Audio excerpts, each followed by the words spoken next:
আসসালামু আলাইকুম। আমাদের দেশে ৮,০০০ মুক্তিযোদ্ধার সনদ বাতিল। আপনারা অবশ্যই অবাক হচ্ছেন। আসলে অবাক হওয়ারই কথা। দেখেন, যে দেশের মধ্যে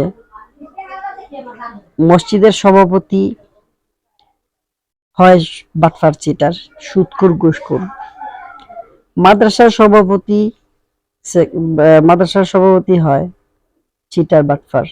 হুম স্কুল কলেজের সভাপতি, সেক্রেটারি বাটপার, চিটার।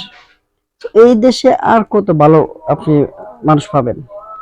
মুক্তিযুদ্ধ তো এটা সাধারণ বিষয়।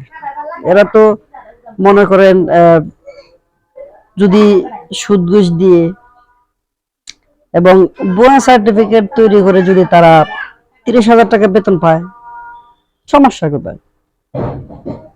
প্রতিটা সেক্টরে, যতটা সেক্টর আছে আমাদের দেশে, প্রতিটা সেক্টরের মধ্যেই ঘুষ দিয়ে তারপর আপনি কাজ করাইতে হয়। ঘুষ ছাড়া আমাদের দেশের মধ্যে কোনো কাজ হয় না। তো এটা তো সামান্য বিষয়। তো দেখবেন, আপনি ভূমি অফিসে যাইবেন, ৫,০০০ টাকার কাজ আপনি ১০,০০০ টাকা দিয়ে করাইতে হবে। আপনি যে কোনো একটা অফিসে যান, সরকারি অফিসে যান, দেখবেন যে জায়গায় মনে করেন ১,০০০ টাকা দিয়ে কাজ করানো যায়, মূলত ১,০০০ টাকা বাজেট বা ১,০০০ টাকা দিয়ে মানে ১,০০০ টাকা দেওয়া আছে যে ১,০০০ টাকা দিয়ে এই কাজটা করাইতে হবে। এখানে যাইবেন, গিয়ে দেখবেন সে আপনার কাছে ৫,০০০ টাকা চেয়ে বলিস। তো এই হচ্ছে আমাদের দেশ, দুর্নীতির দেশ।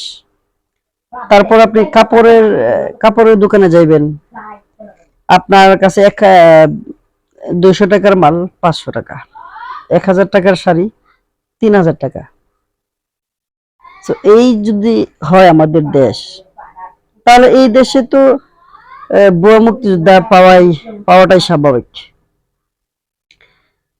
আর সব জায়গায় এসে দুর্নীতি, যে এমন এমন কোনো জায়গা নেই, পবিত্র জায়গা থেকে শুরু করে একেবারে অপবিত্র জায়গা পর্যন্ত সেখানে ঘুষ দিতে হয়।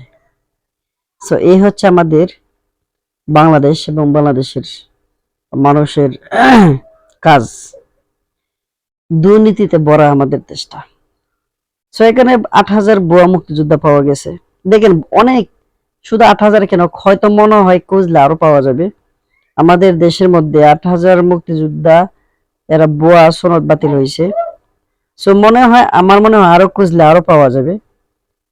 বসে বসে যদি আপনি টাকা পান, কি মনে করেন? অবাক হওয়ার কিছু নেই। সো এটা হতেই পারে। সো ভালো থাকবেন, সুস্থ থাকবেন। খুদা হাফেজ।